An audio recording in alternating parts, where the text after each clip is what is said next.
సతీదేవి ఎందుకు యజ్ఞిలో దూకింది? ఆ తరువాత శివుడు చేసిన పని దేవతలను భయపెట్టింది. ఆ భయంకరమైన పురాణ కథ మీకు తెలుసా? ఈ కథ చివరిలో జరిగిన సంఘటన మీకు షాక్ ఇస్తుంది. ఎన్నో వేల సంవత్సరాల క్రితం ఈ విశ్వంలో త్రిమూర్తులు ఉన్నారు. బ్రహ్మ, విష్ణు మరియు శివుడు. ఈ ముగ్గురులో శివుడు చాలా విభిన్నంగా ఉండేవాడు. అతను రాజభవనాల్లో కాదు, మంచుతో కప్పబడిన కైలాసంలో నివసించేవాడు. శరీరంపై భస్మం, మెడలో పాము, జటలతో యోగిలా జీవించేవాడు. ఒకరోజు దక్షుడు అనే రాజుకు ఒక అందమైన కుమార్తె పుట్టింది. ఆమె పేరు సతి. చిన్నప్పటి నుంచి సతికి ఒక ప్రత్యేకమైన భక్తి ఉండేది. ఆమె మనసులో ఒకే ఒక కోరిక ఉండేది, శివుడే నా భర్త కావాలని. కానీ దక్షుడికి శివుడు నచ్చేవాడు కాదు. అతను ఇలా అనుకునేవాడు, శివుడు అడవుల్లో తిరిగే యోగి, అతను నా కుమార్తెకి సరిపోడు. అందుకే సతీ శివుణ్ణి ప్రేమిస్తున్న విషయం తెలిసినప్పుడు అతను కోపంగా మారాడు. తండ్రి వ్యతిరేకించిన సతి తన నిర్ణయం మార్చుకోలేదు. ఆమె అడవికి వెళ్లి కఠినమైన తపస్సు ప్రారంభించింది. రోజులు, నెలలు, సంవత్సరాలు గడిచాయి. ఆమె కేవలం శివుడు పేరే జపిస్తూ ధ్యానం చేసేది. ఆమె భక్తి చూసి దేవతలందరూ ఆశ్చర్యపోయారు.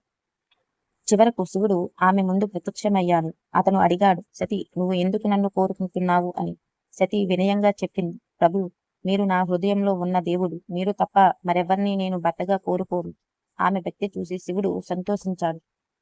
తరువాత దేవతలందరూ కలిసి శివుడు, సతి వివాహం జరిపించారు. ఆ మహా వివాహానికి బ్రహ్మ, విష్ణువు, దేవతలు, ఋషులు అందరూ హాజరయ్యారు.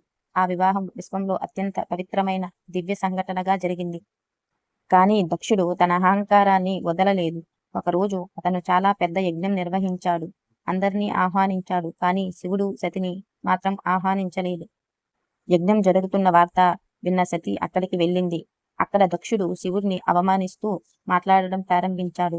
ఆ మాటలు విన్న సతి హృదయం పగిలిపోయింది. ఆమె ఇలా చెప్పింది, నా భర్తను అవమానించిన చోట నేను ఉండలేను. అలా చెప్పి ఆమె యజ్ఞంలో తనను తానే త్యాగం చేసింది. ఈ వార్త తెలుసుకున్న శివుడు తీవ్ర కోపంతో తాండవం చేశాడు. తన జటల నుండి వీరభద్రుడు అనే భయంకర యోధుణ్ణి సృష్టించాడు. వీరభద్రుడు యజ్ఞాన్ని ధ్వంసం చేసి దక్షుణ్ణి శిక్షించాడు. సతీ మృతదేహాన్ని భుజాన వేసుకున్న శివుడు ప్రపంచమంతా విచారిస్తూ తీవ్ర దుఃఖంలో మునిగిపోయాడు. అప్పుడు విష్ణువు తన సుదర్శన చక్రంతో సతీదేవి శరీరాన్ని అనేక భాగాలుగా విభజించాడు. ఆ భాగాలు పడిన చోటు శక్తిపీఠాలుగా ఏర్పడ్డాయి.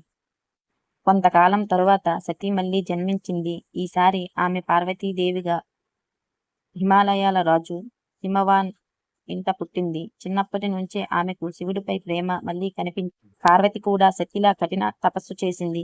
సంవత్సరాల పాటు శివుడి పేరే జపించింది. ఆమె భక్తి చూసి చివరకు శివుడు సంతోషించాడు.